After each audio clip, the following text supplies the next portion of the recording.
Insperity presents the Small Business Advocate Show with Jim Blasingame, brought to you by FedEx, CareerBuilder.com, and Palo Alto Software. This is a copyrighted production of Small Business Network, Inc., all rights reserved. Inspiring business performance. He's the man who's teaching small business how to embrace social media, the king of tweets. Oh, they have the internet on computers now. To start, press any key. Where's the any key? Jim Blasingame, the small business advocate.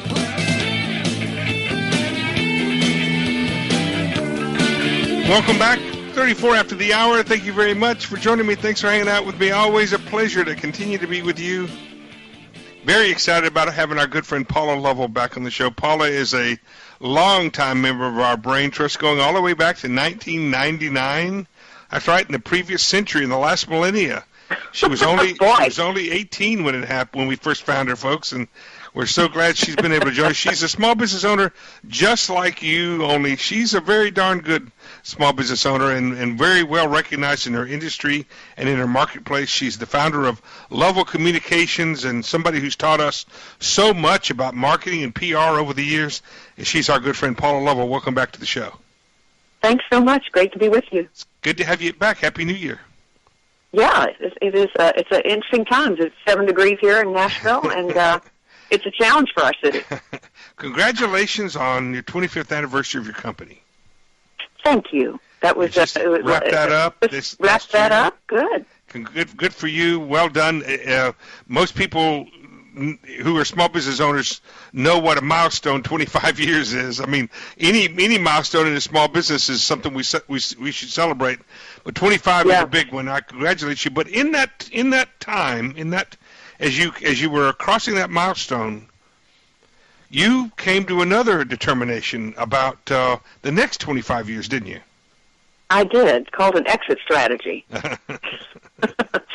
Yeah, last year was quite an interesting year. I had a woman who had been working for me for 10 or 15 years. She's 10 years younger than I am. And just recently, just in the last, we actually timed it, being in PR, we're always going to time things. I just announced and made her president of the company, and I am staying on as founder and CEO. Now, there's no, people who run small businesses know when you make an announcement like that, everybody says, oh, my gosh, is the founder gone? Are they closing down? Right. Who's going to do it? Well, we've got 12 or 14 people, and it is a organization and a PR marketing firm that it doesn't run by itself. Naturally, no small business runs by itself. It takes up 9/10 of my time. But the people are so talented that they can do everything I can do. But when you're a small business owner and your name is on the door, the name of my company is Paula Lovell. I'm sure many of your listeners have their names on the door. And then you get ready to retire or semi-retire or whatever you can figure out to do, it brings up a lot of questions, and it can create unfair opportunities for your competition. Right. Who might take advantage of, the founder's leaving and, it's built on the founder and all those kinds of things. But good small business owners know we build a firm foundation under us.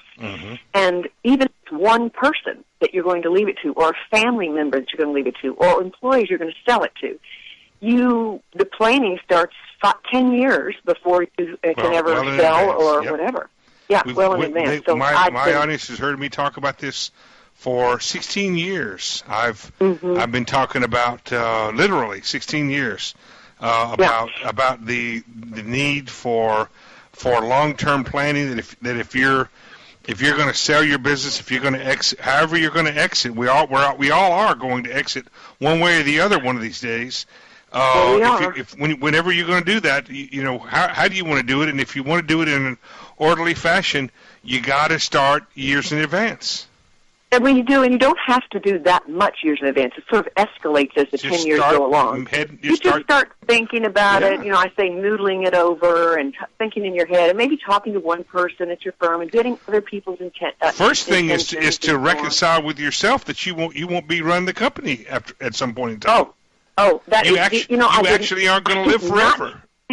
I did not think that I would have any problem with this, and this year, a few months ago, I lost my dad, and the loss of my dad, who was on my board. I'm sure in many cases we your listeners have family members on their boards, and he was my mentor and guider, and he was the original person who lent me the original $25,000 to start my firm, and Dad died. What a great story.